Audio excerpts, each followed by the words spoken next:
Fenomena demo ini memang mencuri perhatian, karena terjadi hampir di seluruh wilayah strategis di Indonesia.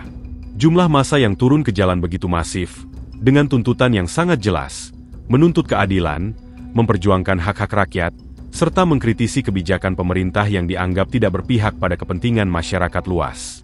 Namun, yang membuat dunia terkejut bukan hanya besarnya skala demo, melainkan juga persatuan yang ditunjukkan oleh rakyat Indonesia. Banyak bule berkomentar soal hal ini. Watching the riots going on in Indonesia, wow, mad respect. They all came together collectively and decided to riot against their government, which was corrupt.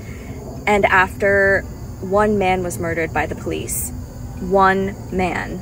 And it made me kind of sad because I'm from a collectivist culture, but I don't live in a collectivist country. Seeing that and knowing that maybe one day we'll get there, but right now we don't here in the West, specifically in the United States, where more people care about themselves and the comforts of capitalism.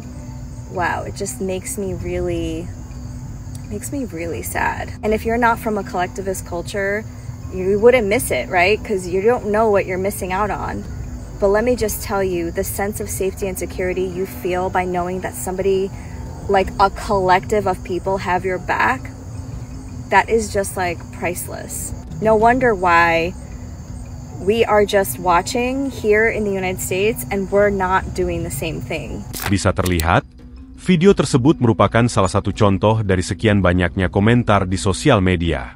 Ia benar-benar dibuat kagum sekaligus sedih secara bersamaan ketika melihat demonstrasi ini. Ia dibuat kagum dengan persatuan orang Indonesia.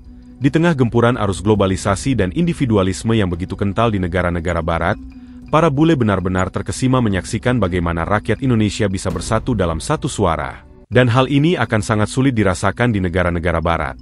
Namun di lain sisi, ia juga cukup sedih ketika melihat adanya korban jiwa dalam aksi ini. Banyak bule juga menyoroti perbedaan mencolok antara budaya masyarakat Indonesia dan masyarakat barat. Di barat, individualisme memang sangat dominan. Orang terbiasa hidup mandiri, mengurus dirinya sendiri, dan tidak terlalu peduli dengan urusan orang lain. Namun, demo Indonesia ini memperlihatkan sesuatu yang berbeda. Rasa kebersamaan yang kuat, gotong royong, serta solidaritas yang membuat rakyat saling menjaga satu sama lain. Di Indonesia, saya melihat masyarakat yang masih punya ikatan sosial yang sangat kuat. Mereka bisa bahu-membahu meski berasal dari latar belakang berbeda. Inilah yang hilang dari banyak negara barat. Kami terlalu individualis, terlalu sibuk dengan diri sendiri, sehingga sulit untuk benar-benar bersatu seperti rakyat Indonesia, ucap salah seorang bule di sosial media. Namun di lain sisi, tak jarang banyak juga yang berkomentar dan cukup menyayangkan dengan apa yang terjadi di Indonesia. Karena bagi banyak bule, Indonesia sudah seperti tanah surga. Tapi ternyata di balik semua keindahan dan kekayaan Indonesia, tersimpan situasi politik yang kurang harmonis. Banyak bule mengomentari hal ini. Bahkan beberapa ada yang berkomentar cukup menohok. Karena mau di negara manapun, politik terkadang membuat situasi sebuah negara tidak terkendali. People of Indonesia are really doing their big one right now. That is how you protest. That is how you tell your government you're done with the bullshit. They're protesting because there's corruption in the government where representatives are getting a raise. Meanwhile, the working class is dealing with high unemployment and high cost of living. There's a creator on here, I tagged her below. She does a really good job of breaking it down and make it easy to understand the conflict and what's going on, so I would definitely give that a watch. The government has met the protesters with force, is also taking part in censorship.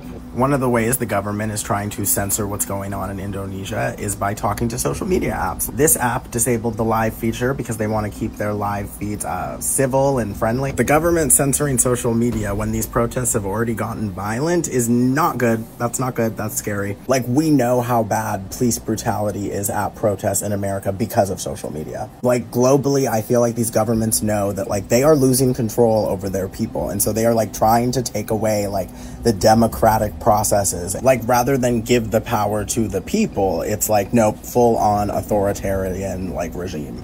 Tapi yang jelas, dalam sebuah negara demokrasi, tentu menyuarakan aspirasi adalah hal yang wajar, dan ketika ada sebuah ketidakadilan di situ, maka kita sebagai rakyat harus bisa menyuarakan pendapat untuk mendapatkan sebuah keadilan. Namun kita juga harus memperhatikan, jangan sampai poin penting yang ingin disampaikan tidak tersampaikan kepada elit politik, Kita harus tetap menjaga. Jangan sampai ada korban yang terjatuh dan membuat suasana semakin keruh.